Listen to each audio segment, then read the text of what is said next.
Hello, Virgo. Good, you showed up, as you always do. That is actually the first thing I want to talk about today. The showing up, the consistency of it, the way you always do, whether anyone is watching or not. Welcome. This one is for you. Um, I want to start with something direct, because direct is your language. And I am not going to soften it. You have a strong personality. Not strong in the way people sometimes say it as a polite way of calling someone difficult. Strong in the actual meaning of the word. You have opinions. You hold them. You do not shift them because the room has a different opinion. You have standards. You maintain them, regardless of how inconvenient that makes things for yourself or for anyone else. You have a presence that is felt when you enter a space and felt when you leave it. That is strength, real strength, the kind that does not need to announce itself because it is simply there. Now, I want to speak to what that strength has cost you, because I think you need someone to acknowledge it. Before I tell you about the person who sees it as the gift that it is, strong personalities attract a particular kind of friction.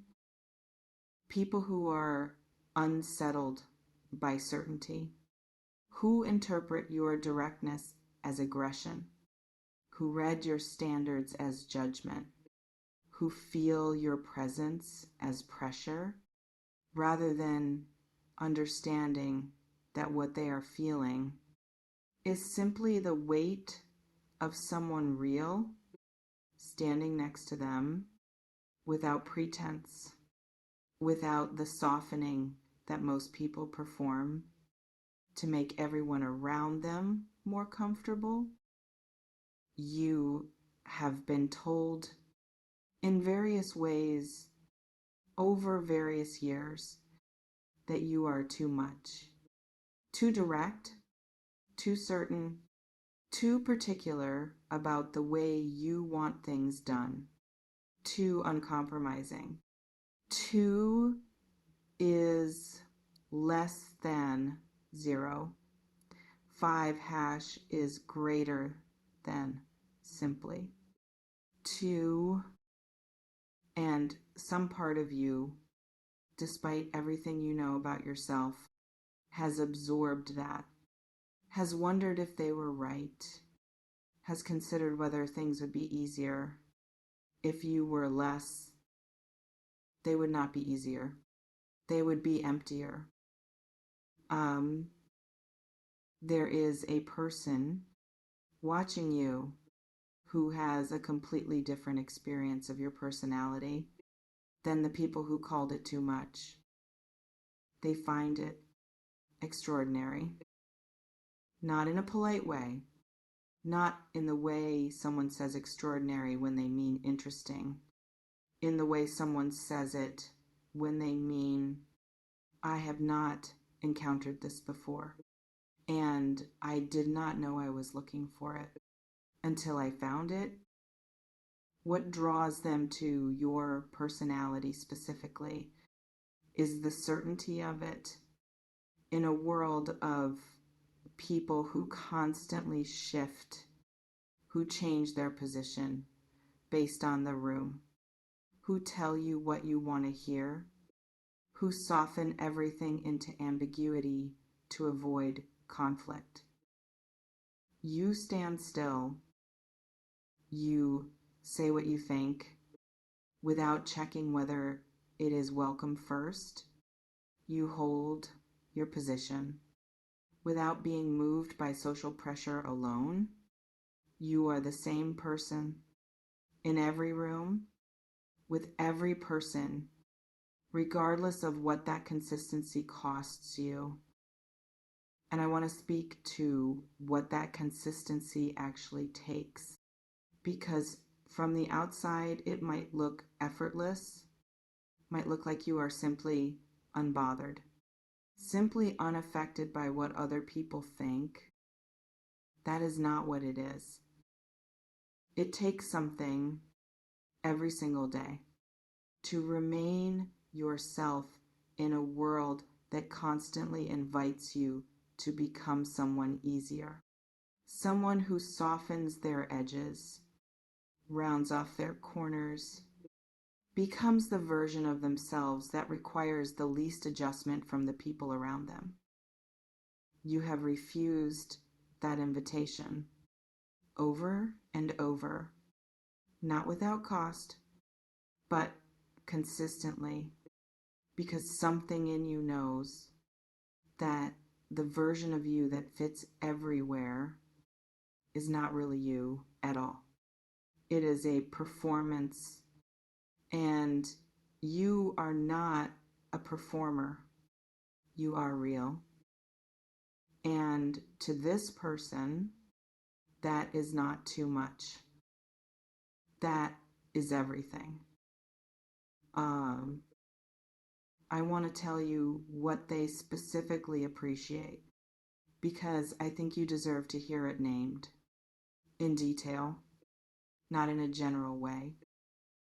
They appreciate that you mean what you say, that your yes is a yes, and your no is a no, and neither of them is up for negotiation based on someone's disappointment. They have been around too many people who say yes when they mean maybe, and maybe when they mean no, and they are tired of decoding, of reading between lines, of never knowing where they actually stand. With you, they know where they stand, always. And that knowledge, that specific reliability, feels like something they could build on. They appreciate that you take things seriously, that you are not casual about the things that matter, that your attention, when it is given, is real attention, not performative engagement, not the distracted half presence that most people offer. When you are in it, you are fully in it, and they want to be something you are fully in. And they appreciate that you hold people to something, including yourself, including them, that being in your presence invites a higher version of behavior, not through demand or criticism, but through the simple fact of your standard existing and being visible and making the lesser version of themselves feel inadequate in a way that makes them want to be better rather than simply leave. I want to speak now to the dominant part of your personality, because I think this word needs to be reclaimed a little.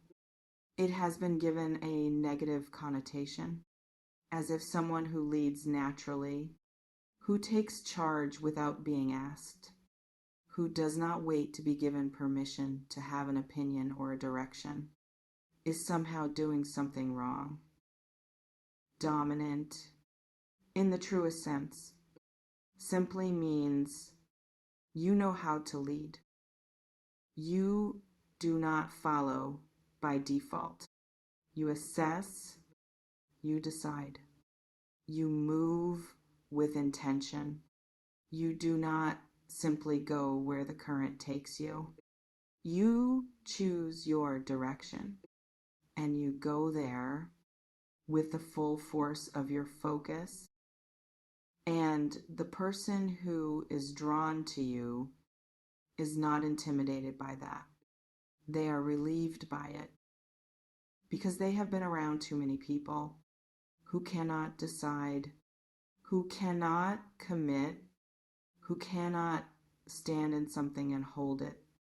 And they find in you a particular kind of rest in knowing that when you are present in something, it is held, it is steady, it is going somewhere. That is a gift, not a problem.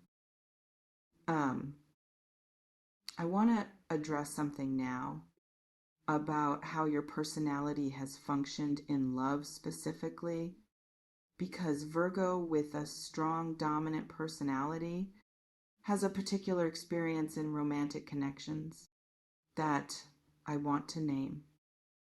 You give completely when you decide someone is worth giving to. You bring your full self, your full attention, your full precision and care and loyalty, nothing halfway, nothing managed or rationed or held back for safety, all of it. And you have been in situations where that was not met equally, where your full self was too much for someone who only wanted part of you, where your standards were too high for someone who wanted something easier, where your loyalty was taken without being returned. And it has made you careful, more careful than you used to be, about who gets access to that full version of you. That carefulness is wise. And it is also, this is important, unnecessary with this person. Because this person, the one who is watching you, who appreciates what others have called too much, is someone who can hold what you bring. Not just tolerate it, hold it, match it, welcome it, be genuinely grateful for it. They are not someone who wants the smaller version of you, the softened version, the managed version, the version that apologizes for its own certainty. They want the full version. They have been looking for the full version and finding it diminished everywhere they looked until they encountered you. And what they encountered stopped them. Virgo, I want to close with something I need you to actually absorb, not just hear. Absorb. Your personality is not something to manage for other people's comfort. It is not something to apologize for. It is not something to dial down so that the people who cannot handle the full version do not have to be uncomfortable. Your personality is the thing that the right people will find most compelling about you. The thing that will make them choose you, not despite your strength, because of it. This person chose because of it, not in spite of it. Because of it, stay exactly who you are. All of it, at full volume, without apology. The right people do not need you to be less. They were waiting for someone who was more. And Virgo, that someone is you.